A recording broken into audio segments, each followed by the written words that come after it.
ওয়ালতানজুর নাফসুম মা কদ্দামাত লিগাদ। আল্লাহ তাআলা কোরআনুল কারীমের মধ্যে বলছেন, ইয়া আইয়ুহাল্লাযীনা আমানুত্তাকুল্লাহ, হে ঈমানদারগণ, ইত্তাকুল্লাহ, আল্লাহকে ভয় করো, তাকওয়া অবলম্বন করো। ওয়ালতানজুর নাফসুম মা কদ্দামাত লিগাদ।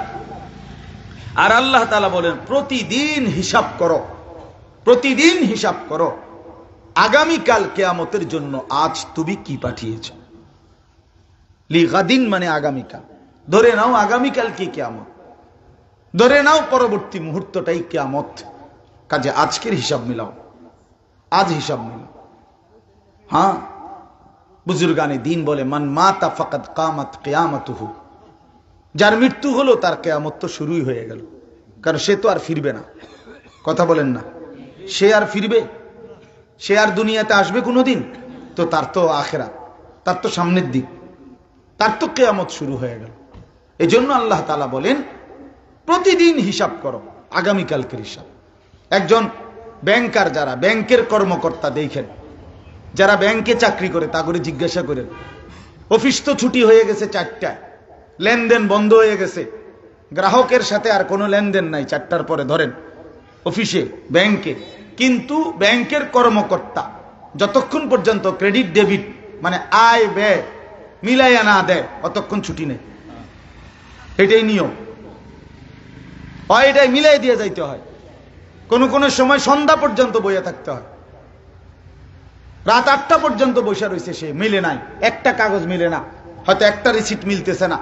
সে খুঁজতে খুঁজতে, তল্লাশি দিতে দিতে দিতে, যতক্ষণ আজকের ক্রেডিট ডেবিট আয় ব্যয় মিলাইয়া না দিবে, ততক্ষণ কর্মকর্তা বাইর হইতে পারে না। তাইলে আল্লাহ তাআলা বলেন, বান্দা হিসাব করো। আবার বলছেন ওয়াত্তাকুল্লাহ, আবারও বলছি বান্দা। ওই যে মানে বিষয়টা হলো এরকম যে আমি যদি বলি, আচ্ছা হিসাব করুন, রাখেন, আমার একটু বেশি ঝামেলায় আছে, আইতে আছি, রাখেন। আল্লাহ বলছে, ওয়াত্তাকুল্লাহ, আবারও বলছি, আমারে ভয় করো, এখন ঠিক করো, এখন হিসাব করো। এই 2বার বলছে কোরআন শরীফের একমাত্র আয়াত, 28 নম্বর পারা সূরা হাসরের এই আয়াত। এই যে কত নম্বর? 18 নম্বর আয়াত, 28 নম্বর পারা সূরা হাসর।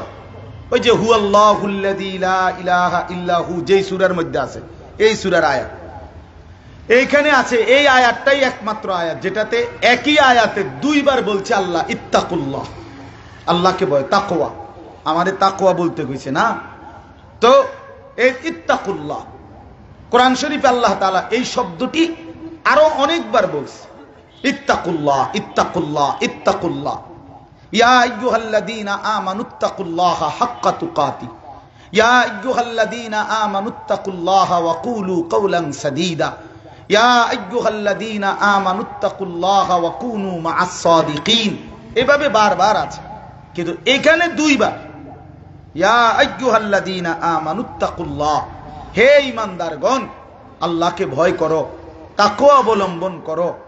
ওয়ালতানজুর নাফসুম মা কদ্দামাত লিগাদ, এবং আগামীকালকের জন্য আজ তুমি দুনিয়া থেকে কি পাঠিয়েছ, আগামীকাল